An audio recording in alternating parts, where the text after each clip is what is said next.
Prior to inspecting the jumper, the jump master will prepare the jumper for inspection. The only person authorized to place the jumper into Jmpi configuration is the jump master, who will inspect that jumper. Look at the canopy release assemblies to ensure that they are seated in the hollows of the jumper's shoulders, just below the collarbones. Look at the riser assemblies to ensure the type of parachute being inspected is a T11 parachute and does not have blue confluence wrap. Move behind the jumper and remove the main curve pin protector flap from the tuck flap. Ensure the main curve pin is fully seated and the main curve pin securing tie is present and properly secured. Disconnect the universal static line snap hook from the right outer static line stow bar.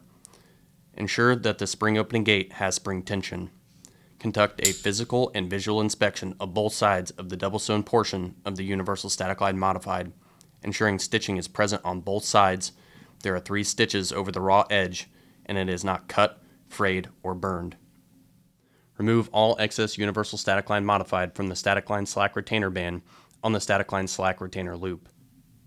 Remove all twists and route the universal static line modified over the corresponding shoulder for the paratroop door the jumper is to exit. Avoid breaking unnecessary stows. Secure the universal static line snap hook to the carrying handle of the T11 reserve parachute with a spring opening gate facing the jumper. Finally, place either hand over the ripcord assembly and apply inward pressure, and with the opposite hand, remove the top and bottom tuck tabs, taking care to ensure that both side tuck tabs remain secure. If the side tuck tabs become unsecure, the jump master will notify a rigger. You may now begin your inspection.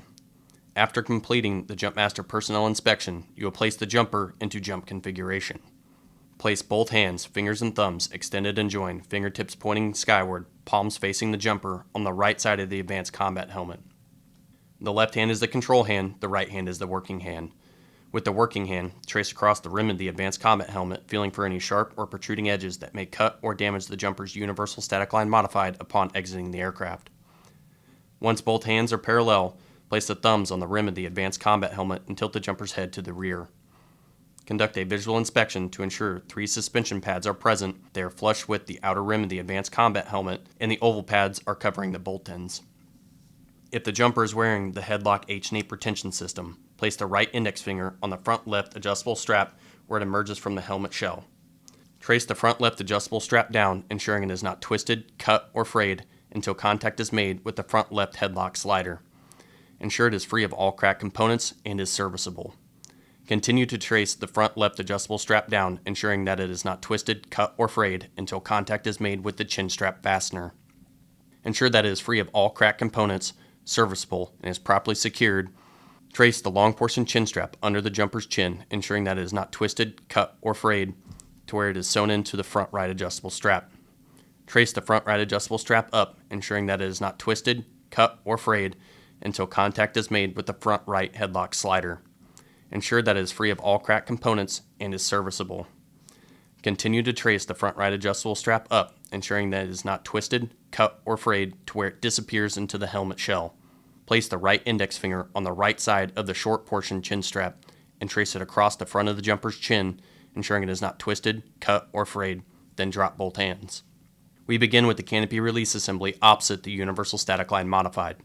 Since the universal static line modified is routed over the jumper's right shoulder, the inspection begins with the jumper's left canopy release assembly.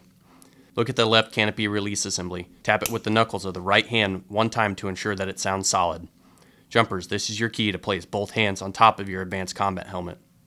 With your right hand, form a knife cutting edge, fingers extended and joined, palm facing you, the jump master, and insert it behind the main lift web just below the canopy release assembly. Place your right thumb on the outside corner of the canopy release assembly and rotate it 1/4 turn to the outside. With your head and eyes approximately 6 to 8 inches away, conduct a visual inspection to ensure the male fitting canopy release assembly is properly secured by the female fitting canopy release assembly and properly secured by the latch. Furthermore, ensure the cable loop is properly secured by the safety clip and the canopy release assembly is free of all dirt or foreign material that would keep it from seating completely. Now let the canopy release assembly return back to its normal position. Keep your right hand in place. With your left hand, secure the universal static line modified and rotate it over to your right thumb and secure it in place. Look at the right canopy release assembly. Tap it with the knuckles of the left hand one time to ensure that it sounds solid. With your left hand, form a knife-cutting edge, fingers extended and joined, palm facing towards you, the jump master, and insert it behind the main lift web just below the canopy release assembly. Place your left thumb on the outside corner of the canopy release assembly and rotate it 1/4 turn to the outside and conduct the same inspection. Now let the canopy release assembly return back to its normal position. Leave the right hand in place. Look at the left hand and the right main lift web. First, make note of which of the 3 sizes the main lift web is configured. Keep this in mind and ensure that the main lift web tuck tab assembly is properly assembled and the snap fastener is secure. With the left hand, trace down the main lift web, ensure it is not twisted, cut, or frayed until you make contact with the main lift web adjuster. Leave the left hand in place. Look at the right hand and conduct the same inspection. Ensure that the left main lift web tuck tab assembly is in the same location as the right main lift web tuck tab assembly. Leave the right hand in place. Look at the chest strap to ensure that it has not been misrouted around the left main lift web. With the left hand, palm facing the reserve parachute, grasp the carrying handle and lift up and out. Insert the right hand, fingers and thumbs, extended and joined, fingertips pointing downward, palm facing you, the jump master, from top to bottom, behind the chest strap, next to where it is sewn into the left main lift web. Trace the chest strap, ensure that it is not twisted, cut, or frayed until you make contact with the chest strap friction adapter. Visually inspect to ensure that it has a 2 to 3 finger quick release and it is secured in its webbing retainer. The free running end has been S-folded or accordion folded, not rolled, and secured in its webbing retainer with a tab portion on top and facing towards the chest strap friction adapter.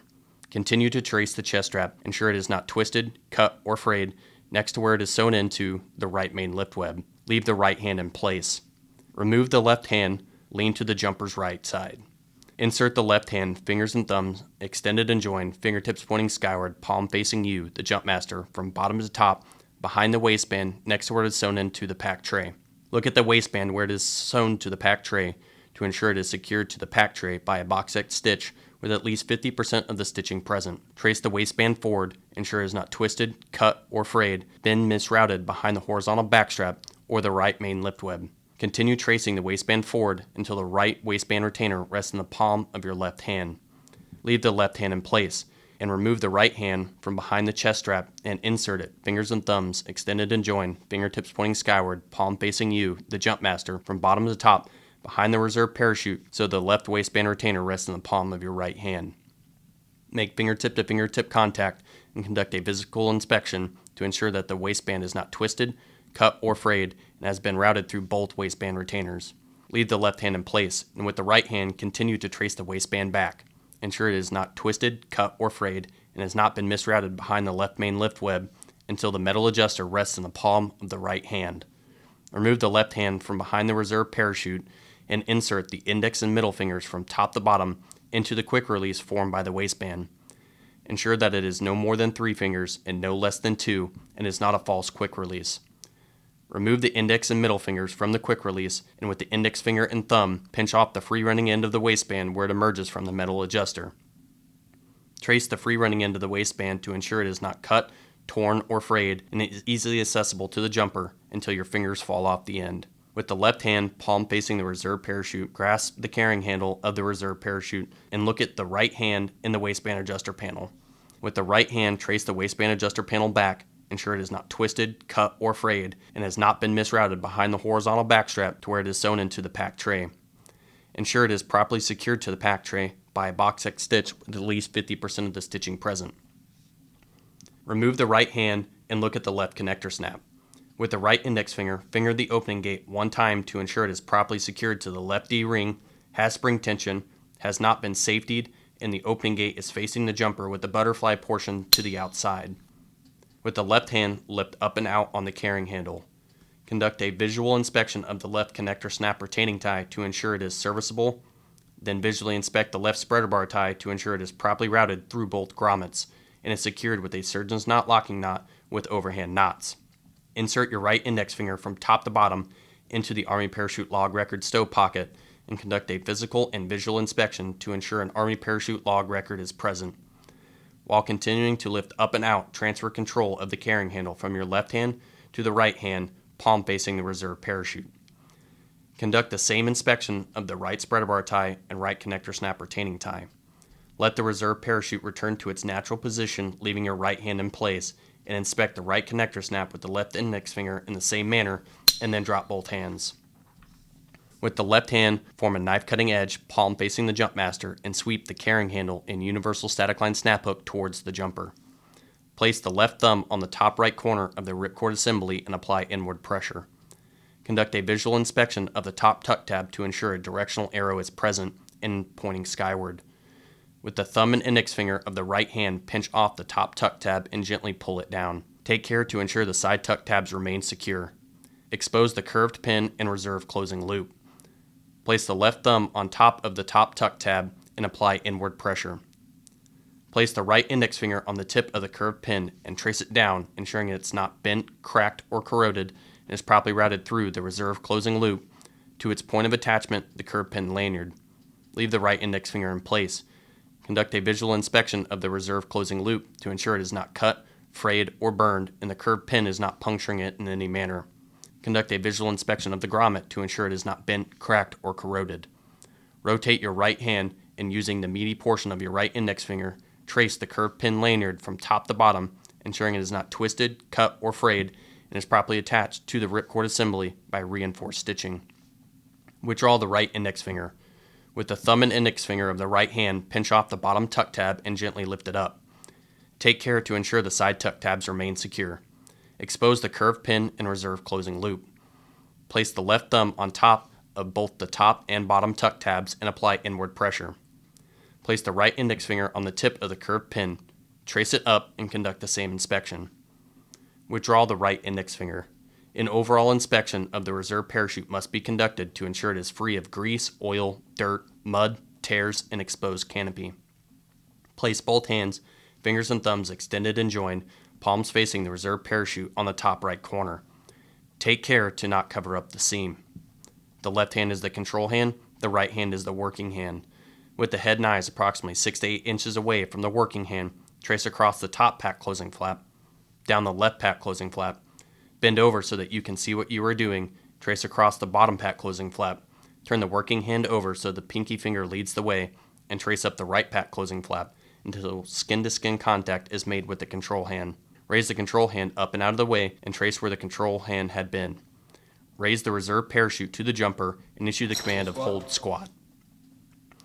Insert the index and middle finger of each hand from outside to inside, behind the leg straps, below the universal parachute's recovery bag where the natural pocket is formed.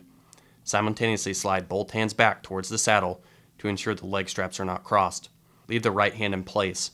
With the left hand, trace the right leg strap up. Ensure it is not twisted, cut, or frayed until contact is made with the right leg strap retainer. Now remove the left index finger and middle finger and reinsert them just above the right leg strap retainer and trace up the right leg strap to ensure it is not twisted, cut, or frayed, and the excess webbing is properly routed behind the leg strap retainer and is secured in the webbing retainer until contact is made with the quick fit V-ring. With the thumb, press in on the activating lever of the ejector snap to ensure it is properly seated over the ball detent and is free of foreign material that would keep it from seating completely. Leave the left hand and thumb in place and look at the left leg strap. With the right hand, conduct the same inspection of the left leg strap. Now leave both hands and thumbs in place. Rock back on your heels and conduct a visual inspection to ensure the universal parachute's recovery bag is present, neither leg strap retainer is cut or frayed more than 50%, and the folded portions are facing skyward. Once satisfied with the inspection, stand up in front of your jumper and issue the command of recover. With the right hand, grasp the universal static line snap hook, ensuring the spring opening gate is facing towards the jumper. Open the right hand and let the universal static line snap hook rest in the palm. Place the left index finger on the girth hitch of the universal static line modified. Ensure the girth hitch has not been reversed and the green ID marking thread is present. Place the left index finger in vicinity of the rivet pin. Ensure that you do not cover it, and ensure it is present, free of rust and corrosion. With the right hand, re-grasp the universal static line snap hook and hold it perpendicular to the reserve parachute with the spring opening gate facing the jumper. With the left index finger and thumb, index finger on top, thumb on bottom, palm facing the jumper, grasp the universal static line modified at the end of the double sewn portion. Rotate the universal static line modified down into the jumper's right and push it towards the universal static line snap hook. Visually inspect inside the girth hitch to ensure it is free of all cuts, frays, and burns. With the right index finger or thumb, push the girth hitch back towards the universal static line snap hook, and again visually inspect inside the girth hitch for any cuts, frays, or burns. Redress the girth hitch down and around the narrow portion of the universal static line snap hook and release the universal static line modified with the left hand. Since the universal static line modified is routed over the right shoulder, with the right index finger and thumb form an O around the universal static line modified just above the universal static line snap hook, you will still see metal. Raise the right hand up and tilt your O towards you, simultaneously inspecting the universal static line modified as it passes through the O to ensure it is free of all cuts, frays, or burns. Raise the right hand as high as it can go or until you feel resistance and issue the jumper the command turn. Once the jumper has completed the turn, the right hand should have been raised high enough so as to keep the universal static line modified tight between the right hand and the first stow. Place the index finger or index and middle finger of the left hand behind the universal static line modified below the right hand, making skin-to-skin contact. Trace the universal static line modified down, ensure it is free of all cuts, frays, burns, and has not been misrouted under or through either riser assembly to the static line slack retainer band. Withdraw the index finger or index and middle finger and place below the static line slack retainer band and continue to trace the universal static line modified to the first stow. With either hand, form a bite in the universal static line modified and look at the static line slack retainer loop. Ensure it is present, serviceable, and 2 serviceable static line slack retainer bands are attached. Place the bite on top of the pack tray and control it with either hand. This hand becomes the control hand, the opposite hand becomes the working hand. With the index finger and thumb of the working hand, pinch off the first stow and pull it 1 to 2 inches towards the center of the pack tray. Look behind the first stow and ensure the first strand of universal static line modified is free of cuts, frays, or burns and has not been misrouted around the static line stow bar. Release the first stow and let it pop back into place. Note, when tracing the universal static line modified towards you, only the index finger will be used. When tracing away from you, only the thumb may be used. Insert the index finger or thumb of the working hand from bottom to top behind the first strand of universal static line modified as close as possible to the first stow. Trace the first strand of universal static line modified, ensure it is free of all cuts, frays, or burns to the second stow. With the index finger and thumb of the working hand, pinch it off and pull it 1 to 2 inches towards the center of the pack tray and conduct the same inspection. Continue to inspect the universal static line modified in the same manner to the main curve pin cover.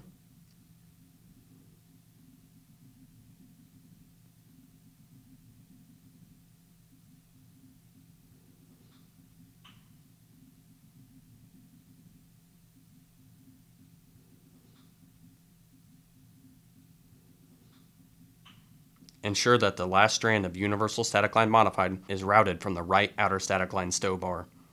With the index finger of the working hand, gently lift up on the main curve pin cover. Visually inspect the main curve pin attaching loop to ensure that it is attached to both the universal static line modified and the main curve pin and is not cut, frayed, or burned.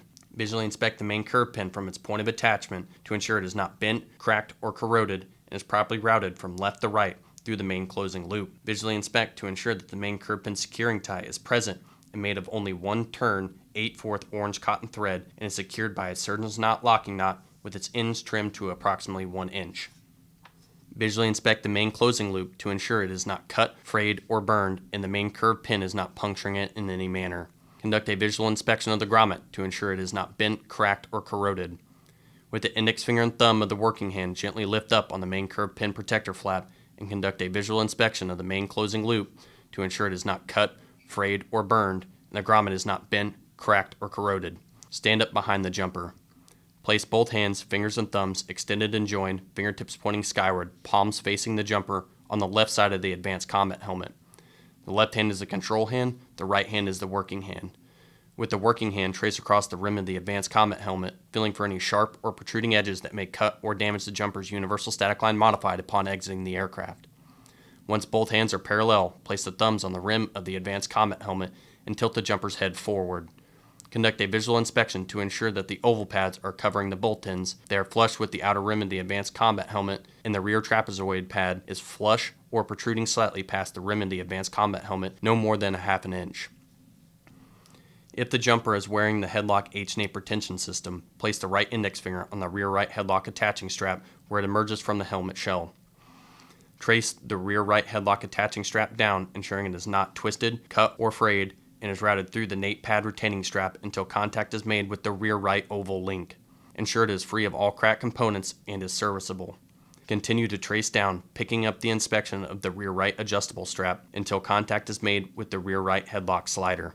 Ensure that it is free of all cracked components and is serviceable. Continue to trace the rear right adjustable strap down, ensuring it is not twisted, cut, or frayed to where it is sewn into the long portion chin strap.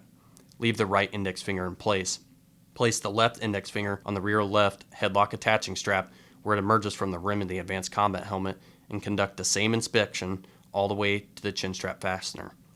Conduct a visual inspection of the NATE pad to ensure that it is present and serviceable, and the NATE pad headlock slider is free of all cracked components and is serviceable. Reach over the jumper's shoulders and grasp a riser assembly in each hand just above the canopy release assemblies. Since these are like items of equipment, either riser assembly can be inspected first. However, for this talkthrough, we will begin the inspection with the left riser assembly. Give the left riser assembly a sharp tug to the rear. Open the left hand and form a distinguishable L. Apply upward pressure with your left thumb and trace the riser assembly rearward, conducting a physical and visual inspection to ensure an Army parachute log record is present and the riser assembly is not twisted, cut, or frayed to where it disappears into the main pack tray. Leave the left hand in place. With the right hand, conduct the same inspection on the right riser assembly. You must ensure that only one riser assembly contains an Army parachute log record. An overall inspection of the pack tray must be conducted to ensure that the pack tray is free of grease, oil, dirt, mud, and tears. Place both hands, fingers and thumbs extended and joined, palms facing the pack tray, on the top left corner of the pack tray. The left hand is the control hand, the right hand is the working hand. With the head and eyes approximately 6 to 8 inches away from the working hand, trace across the top pack closing flap, down the right pack closing flap, bend over so that you can see what you are doing, and trace across the bottom pack closing flap. Turn the working hand over so that the pinky finger is leading the way, and trace up the left pack closing flap until skin-to-skin contact is made with the control hand. Raise the control hand up and out of the way, and trace where the control hand had been. Form knife edges with both hands, palms facing the jump master, and issue the command, arch your back. Insert both hands behind the diagonal back straps where the natural pocket is formed. Ensure that your thumbs rest just below the X formed by the diagonal backstrap retainers. Look at the diagonal backstraps to ensure that they are properly routed over the appropriate shoulder, and the top diagonal backstrap has one more row of exposed stitching than the bottom. Look at the diagonal backstrap retainers to ensure they are routed through the sizing channels on the diagonal backstraps. The diagonal backstrap retainers are routed around the diagonal backstrap keeper, and the directional snap fasteners are secure. To further ensure the directional snap fasteners are secure, with both thumbs, pluck the tab portion on the diagonal backstrap retainers upward from bottom to top. Lean to your left, and with your left hand, trace down the diagonal backstrap to ensure it is not twisted, cut, or frayed to the backstrap adjuster. Grasp the backstrap adjuster with the left hand. It will remain here for the remainder of the inspection. Lean to your right and look at your right hand. With the right hand, trace down the diagonal backstrap, ensure it is not twisted, cut, or frayed. Bypass the backstrap adjuster and pick up the inspection of the horizontal backstrap. Trace down, ensure it is not twisted, cut, or frayed. The excess webbing is secured in its webbing retainer, and nothing has been misrouted behind it until it disappears into the right main lift web. Withdraw the right hand from under the horizontal backstrap and reinsert it, fingers and thumb extended and joined, fingertips pointing skyward, palm facing the jump master, from bottom to top behind the horizontal backstrap, where it reemerges from the right main lift web. Issue the jumper the command of bend. Place your left shoulder on the bottom pack closing flap and push up on the bottom of the pack tray. Simultaneously, with the left hand, pull down on the backstrap adjuster in order to create space. With your head and eyes approximately 6 to 8 inches away, trace the horizontal backstrap across the small of the jumper's back to ensure that the horizontal backstrap is not twisted, cut, or frayed, that the horizontal backstrap retainers are routed over the horizontal backstrap, under and over the horizontal backstrap keeper, and secured to themselves with directional snap fasteners, and that nothing has been misrouted behind the horizontal backstrap. Continue tracing until your right pinky finger makes contact with the main lift web. Withdraw the right hand from behind the horizontal backstrap and reinsert it from top to bottom behind the horizontal backstrap and behind the waistband adjuster panel. Trace the horizontal backstrap down to where it reemerges from the left main lift web. Trace up until you make skin-to-skin contact with the left hand, ensuring it is not twisted, cut, frayed, the excess webbing is secured in its webbing retainer, and nothing has been misrouted behind it. Remove the right hand and get left hip to head with your jumper. Place the fingertips of the right hand, fingers and thumb, extended and joined, palm facing the jumper, on the lower portion of the jumper's left main lift web adjuster. With your fingertips leading the way, trace down the lower portion of the main lift web, transitioning to the jumper saddle. Ensure it is not twisted, cut, or frayed, and as neither leg strap has been misrouted around the saddle. Continue to trace until your fingertips make contact with the lower portion of the right main lift web adjuster. Keep your left hand in place. With the right hand, reach back and get a handful of air and issue that jumper a good seal of approval by tapping that jumper on the buttocks and issuing the command, recover. Recover.